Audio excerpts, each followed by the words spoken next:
The Fox 61 News at 6 starts now. Let this be a strong message to each and every one of you.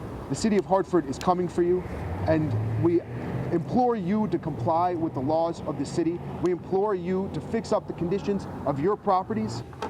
A new round of problem landlords. That's what the city of Hartford is calling a list released today. Good evening and thanks for joining us for the Fox 61 News at 6. I'm Brent Hartman. And I'm Sarah Sanchez. The mayor says some owners have let their properties fall into dangerous disrepair, and now the city is taking aggressive action to hold them accountable. Fox 61's Priscilla Meza has more on what it means for tenants. This crackdown is only getting tougher. City leaders say shining a spotlight on these landlords is actually working.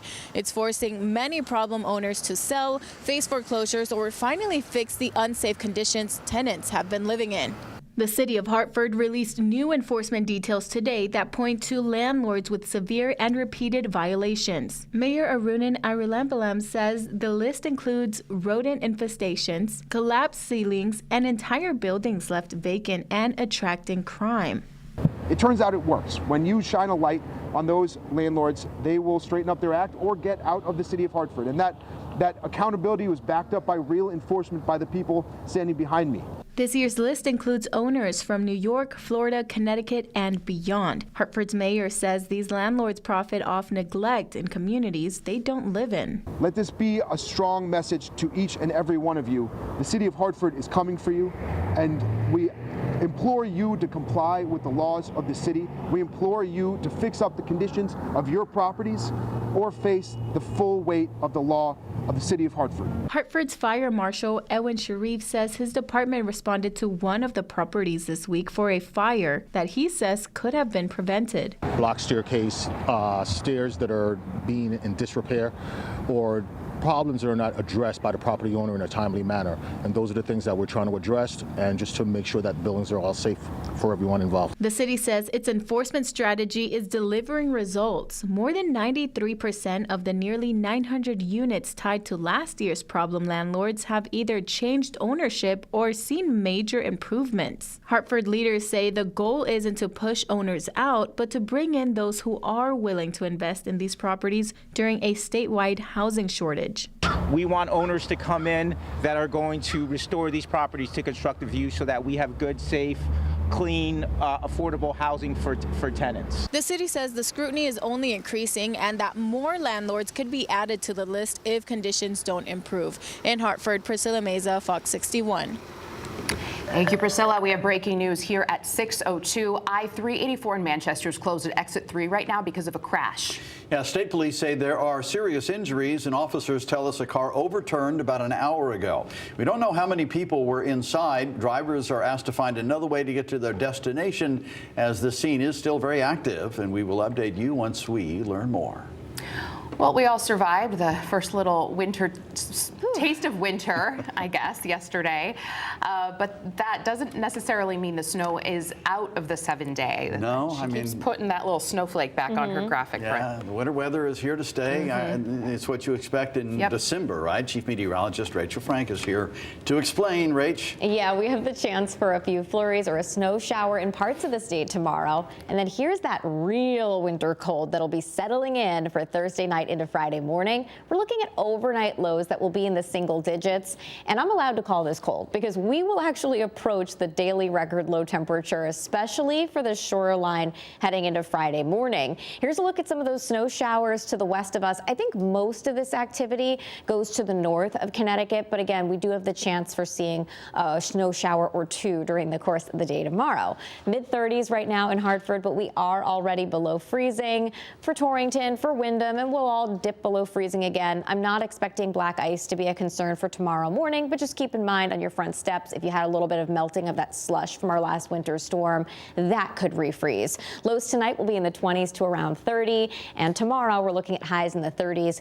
That chance for a few flakes. We'll talk about another chance for rain or snow this weekend coming up. All right, Rachel, thank you. We are learning more tonight about a West Haven police officer accused of using excessive force while on duty. The department's police chief says they are taking immediate action as the investigation widens. Fox 61's Jamel Johnson was there when the police department gave the name of the officer and additional information about what happened. Richard Nacarado was the officer that West Haven police say used excessive force in an incident dating back to July. He's been on the force since 2021, but officials want West Haven to know his actions don't define the entire police department. Officers on scene reported to their superiors that the arresting officer may have used out of policy force. That one officer on the scene had to intervene in stopping the officer. Police Chief Joseph Perno says in July, Officer Nacarado and several other officers were called to a scene on Campbell Avenue for a report of an unwanted person at a business. As they try removing the person from the business, other officers allege Nacarado used excessive force and stepped in to stop him. The officer that intervened, we give a lot of credit to that officer for having the foresight and the ability to come forward and say what they saw. So it works. The system does work. Body camera footage was analyzed later by the department, and it determined Nacarado used excessive force, and what he did was outside of departmental training. Chief Perno clarified this is the only issue they've had with Nacarado in the field. It is incorporated into every little bit of training that we have, whether it be about use of force or about domestics. It is always brought into the training. So it's something that they hear repeatedly. Chief Perno says Nacarado was put on administrative leave following the incident. An investigation is now being conducted by Connecticut State Police and the state's attorney, and an arrest warrant was served for second-degree assault. The department has now applied for Nacarado's decertification. Mayor Dorinda Boer says these incidents are why police accountability is important. And our chief has made it very clear that these type of actions won't be tolerated. They'll be addressed, and if anybody's witness to these type of actions, that they need to come forward.